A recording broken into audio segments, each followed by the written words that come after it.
Assalamualaikum warahmatullahi wabarakatuh. Saya Julia Andini dari Program Studi Ilmu Komputer dengan NPM 2517051036 dari kelas A. Saya akan membahas mengenai kuis 1 materi memori dari mata kuliah Organisasi Arsitektur Komputer. Nah, saya akan menjelaskan mengenai soal yang telah saya buat beserta jawabannya. Nah, yang pertama itu sebuah perusahaan pengembang aplikasi desain grafis mengalami penurunan performa ketika pengguna membuka file berukuran besar secara berulang. Setelah dilakukan evaluasi, diketahui prosesor terlalu sering mengambil data langsung dari main memory. Tim teknisi kemudian melakukan optimalisasi pada change memory.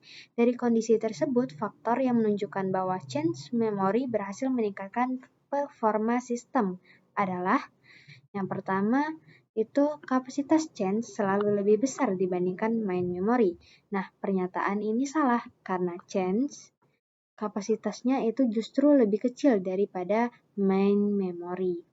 Nah, yang kedua itu frekuensi akses CPU ke main memory berkurang. Nah, pernyataan ini benar karena CPU tidak perlu terus-menerus mengambil data dari main memory karena sebagian data sudah tersedia di change. Benar ya.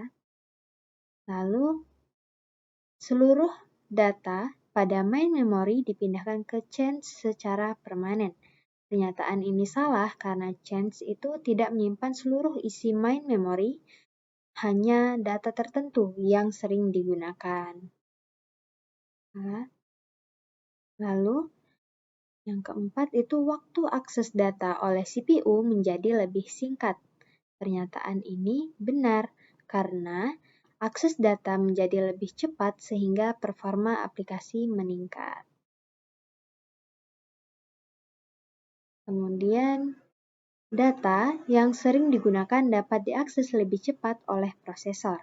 Pernyataan ini juga benar. File atau data yang sering dipakai akan disimpan sementara di change sehingga lebih cepat diakses kembali. Lalu, soal yang kedua itu sebuah server rumah sakit menggunakan DRAM sebagai memori utama dan SCC memori untuk meminimalkan kerusakan data pasien saat sistem bekerja selama 24 jam non-stop. Selain itu, change memory pada prosesor menggunakan SRAM agar proses pengolahan data menjadi lebih cepat. Kesimpulan yang paling sesuai dengan penggunaan teknologi memori pada sistem tersebut adalah yang pertama, semua jenis internal memori bersifat non-volatile. Nah, jawaban ini salah karena DRAM dan SRAM itu termasuk volatile memory yang datanya hilang saat listrik mati. Yang kedua, itu DRAM membutuhkan refresh berkala agar data tetap tersimpan. Pernyataan ini benar karena DRAM digunakan sebagai memori utama dan memang membutuhkan refresh agar data tetap tersimpan saat server aktif terus-menerus. Benar. Pernyataan kedua yaitu ECC membantu meningkatkan keandalan data pada sistem server. Nah, pernyataan ini juga benar karena ECC dipakai karena server rumah sakit membutuhkan data pasien yang akurat dan minim error. Benar. Kemudian, pernyataan yang keempat itu flash memory lebih cocok digunakan sebagai change dibandingkan SRAM. Pernyataan ini salah karena change lebih cocok menggunakan SRAM karena kecepatannya lebih tinggi. Salah ya.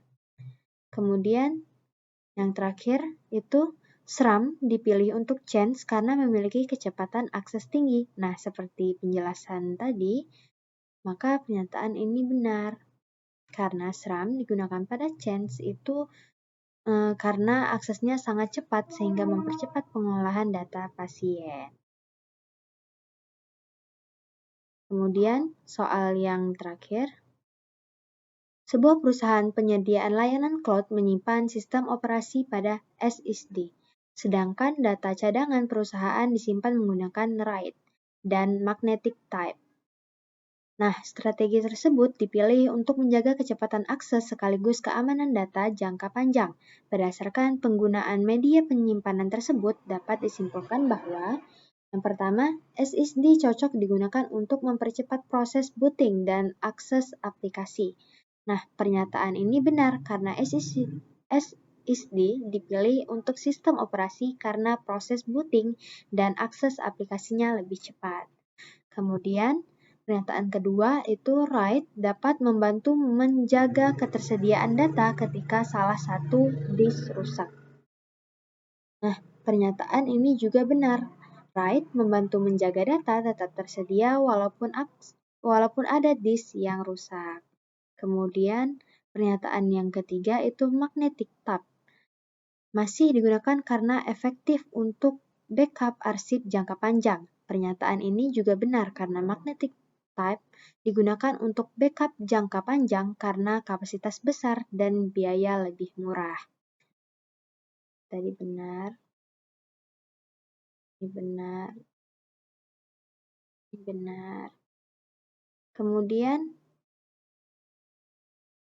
HDD dan magnetic type tidak dapat digunakan untuk penyimpanan data modern. Pernyataan ini salah karena HDD dan magnetic type masih banyak dipakai pada pusat data modern. Kemudian, SSD bekerja menggunakan piringan magnetik yang berputar sangat cepat. Pernyataan ini juga salah karena SSD tidak memakai piringan magnetik melainkan chip flash memory. Nah, sekian penjelasan dari saya. Apabila ada salah kata, saya mohon maaf. Saya akhiri. Wassalamualaikum warahmatullahi wabarakatuh.